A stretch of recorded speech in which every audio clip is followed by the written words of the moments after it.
funny. Ducking under doorways like they're so tough. But when you're big, you have to spend more money on clothing and housing and food and stuff. It's not that every large person is ridiculous, but when you're big, it's hard to be inconspicuous. I'm 5 inches tall! It's good to be small, don't you sweat it at all. It's much better than being big. There's no need to fall if you're the size of a doll. It's much better than being big. You'll be a hit at every limbo party. I guess there's advantages to having a lack of height. No one notices if you're tardy.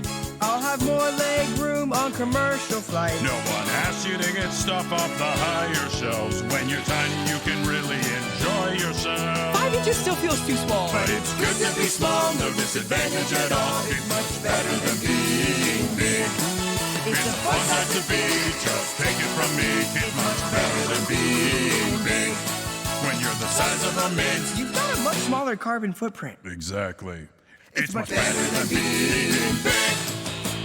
On a serious note, I need to get back to my normal height.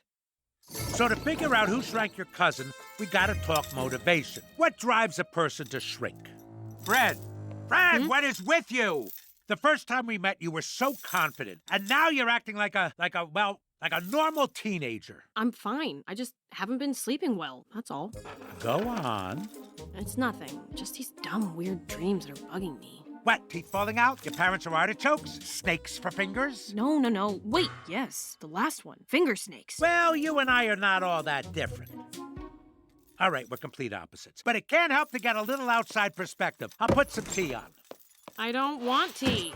Too late! I put the bags in.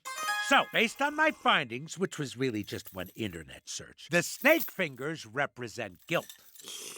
But what do I have to feel guilty about? I don't know. Anything you want to get off your chest? Nope.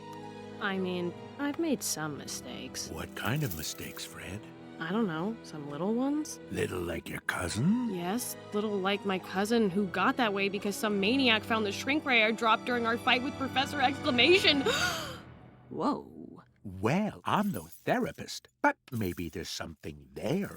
I guess my dream represented my fear that one day my mistakes would come back to hurt my friends, which is exactly what happened. Now, Fred, you've acknowledged your mistake, which means you can forgive yourself. Yeah, I guess that solves that problem. But what about figuring out who shrunk Kevin? I can't say. I'm the only shrink villain I know. Well, maybe except for the guy who sold me the shrink ray. Wait, you didn't build the shrink ray yourself? No, I bought it from a guy who came to my store. But he wasn't a shrink villain, he was a shrink victim. You see, he built the ray to turn onion rings into cute tiny onion rings, but accidentally blasted himself.